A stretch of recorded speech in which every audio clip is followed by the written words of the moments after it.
May mga biyahe talagang hindi mo kailangan planuhin ng todo eh. Minsan, kailangan mo lang umalis. Father's Day ngayon. At dahil gising pa kami ni Mrs., bigla na lang kami nagkayayaang mag-rides. Wala kaming masyadong plano kung saan pupunta. Ang alam lang namin, gusto naming mag-enjoy sa kalsada. At bahala na kung saan dalhin ang biyahe. Tara, samahan nyo kami.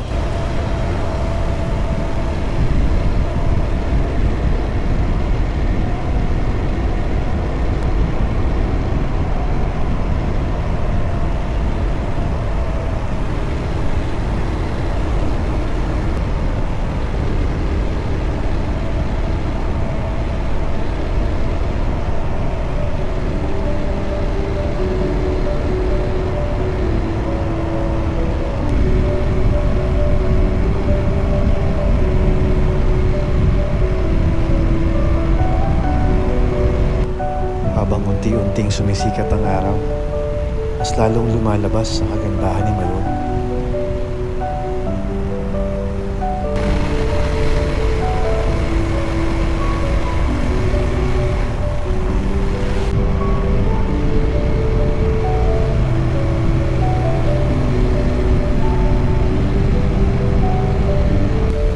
At sino ba naman ang hindi mabibighanin sa kanyang kagandahan? Grabe. Ang ganda. Tapos, sumisikat pa yung araw. Napakaganda ng araw na to. Salamat, Lord. Thank you po.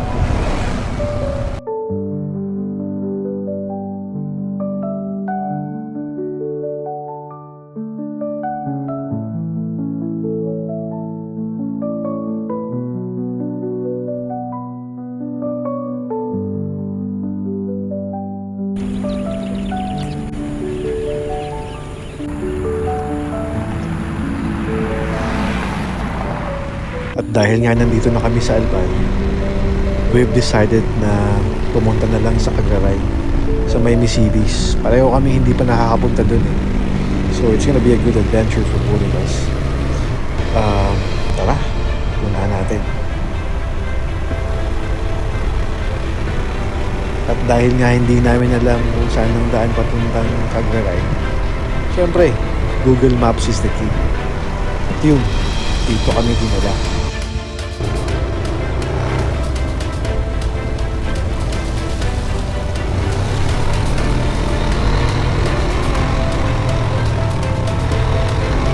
Iniisip ko baka mali na tong dinadaanan natin. Pero yun naman yung hanap natin, di ba? Adventure. So yeah, let's get it on.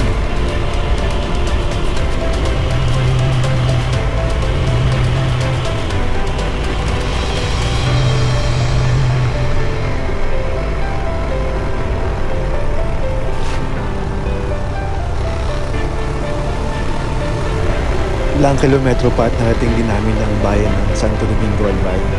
Ayun nga, sumisilo pa ulit si Mayon. So yeah, we are on the right path. Let's go!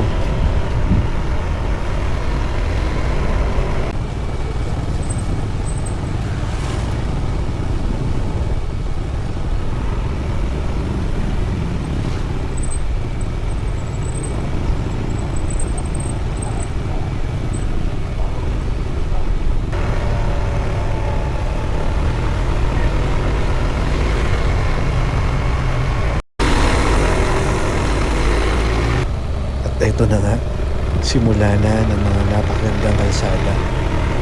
Twisties, left and right, uphill, downhill. Mga gustong-gustong ng mga nagmomotor. Pero syempre, ako, takbong pogi lang tayo. Takbong pogi lang lagi. Para safe.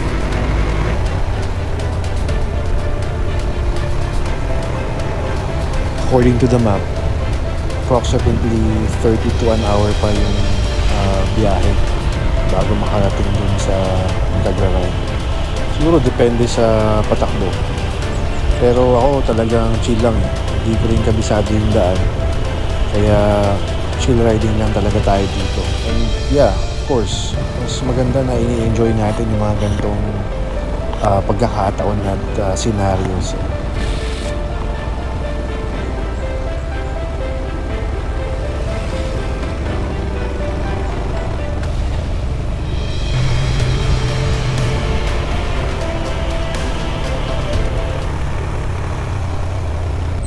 Heto nga, bigla kaming napahinto sa sobrang ganda ng overlooking Legazpi City.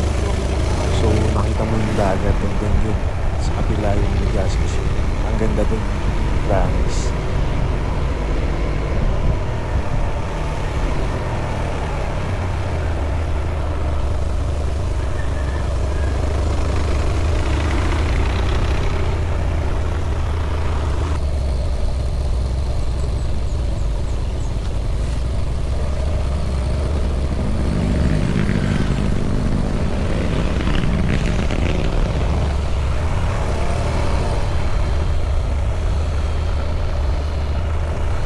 May inaabangan ako magandang tulay dito.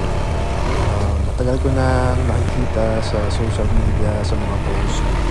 Ang tawag sa bridge ay Sula Bridge. So yun, dadaanan natin.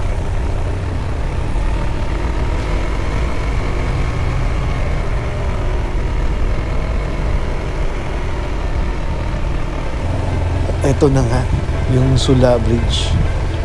Sobrang ganda, promise. It's a 240-meter long bridge that connects Albay and Cagaray Island. Ayan, sobrang ganda, promise. Ano? Left and right, sobrang. Saan hindi ako nakapagpalipad ng drone dito. Ibali na next time para may reason pa tayong bumalik dito.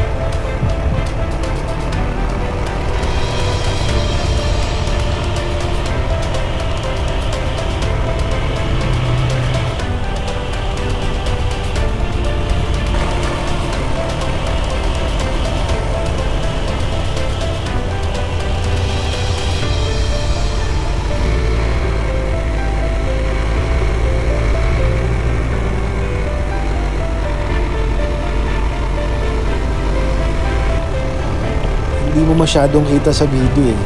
Pero kung nandyan ka, nagmomotor ka, sobrang makikita mo ang ganda, grabe. Sobrang ganda. Para kang nasa langit, ayan oh. Woo! Ang sarap magmotor! Yahoo!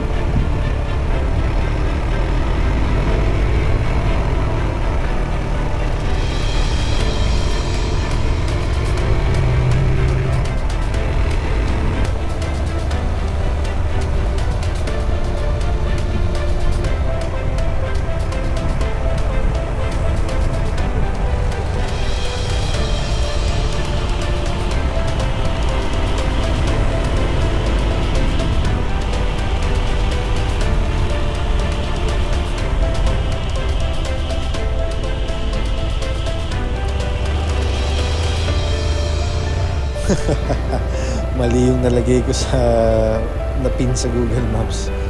Cagaray View Deck yung nalagay ko. Dapat pala Cagaray Church. So yun is nasa unahan pa siya nito, no? Kaya yan, biyahe ulit tayo na papunta.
Alright.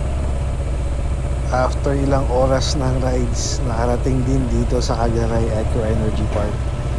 Ayan, tignan natin sa loob. By the way, meron din pala dito environmental fee. Minimal, hindi ko lang maalala kung magkano yun na binayad na.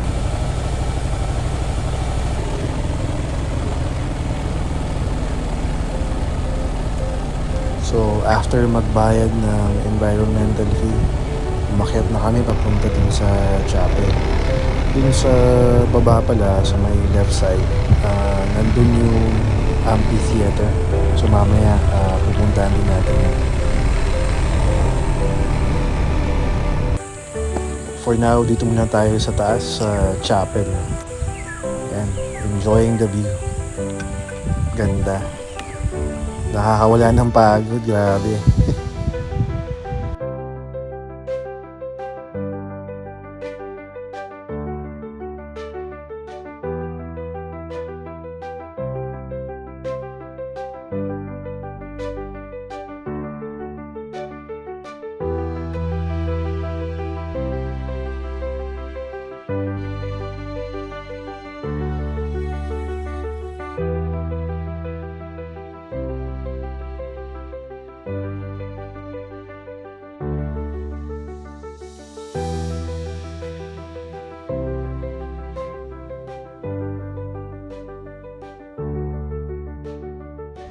Yun. After namin dun sa taas, bumaba ulit kami. Dito naman sa amphitheater. Matagal ko na itong gustong puntahan eh. Wala lang talagang oras at hindi rin mapuntahan. So ngayon, natupad din yung matagal nang binabalak at biglaan pa. Grabe, ang ganda. Maganda dito, promise. Hindi kayo magsisisi.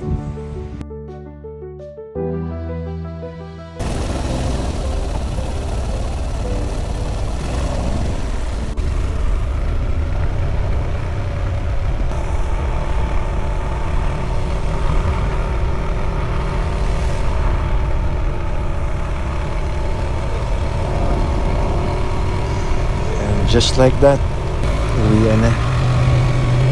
Ilang oras din namin binahe to, no? Galing Naga. Umalis kami around 4:30 AM sa Naga. Nakating kami ata ng Tamalig. Around 6, mga ganun. 6:30, basta ganun. And then yun, binahe nga namin ito papunta rito sa Cagaray. Then, dumating kami sa Cagaray Eco Energy Park ng around 8:30 ata. Ganyan. Yan, umalis din kami ng we stay there for 30 to an hour. And then yun, biyahe na pabalik ng Naga. So ayun nga, hindi ko dyan kabisado yung pabalik ulit. Kaya I was trying to do Google Maps. Kaya lang walang signal, mahirap yung signal. Kaya sabi ko, bahala na, diretso na lang tayo. Kung mawala di magtanong na lang. Ayan.